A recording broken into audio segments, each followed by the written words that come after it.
สนับสนุนข่าวทั่วลาวโดยโรงงาน KNB เฟอร์นิเจอร์มอบแต่สิ่งดีๆเพื่อคุณภาพชีวิตที่เหนือกว่า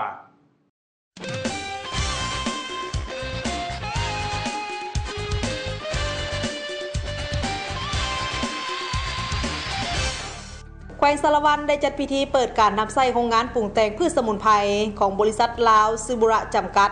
ซึ่งโรงงานดังกล่าวนี้ตั้งอยู่ที่บ้านเตเมพอปุ๋มเมืองลาวงาม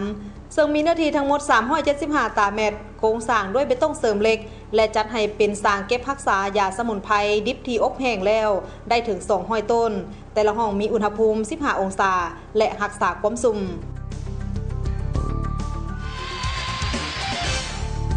แผนกแผนการและการลงทุนของแขวงบ่อแก้วจัดฝึกอบรมนักกวดกาและนักเดินคันแขวงการสำรวจเศรษฐกิจทั่วประเทศครั้งที่2ปี2003สุดฝึกอบรมในครั้งนี้แม้นจะได้เฮ็ดให้สถาปนิกได้รับรู้เกี่ยวกับความเป็นมา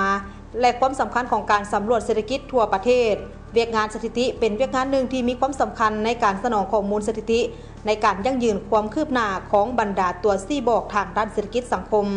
ฝึกอบรมดังกล่าวนี้จะดำเนินไปเป็นเวลา7วันจึงจะสำเร็จ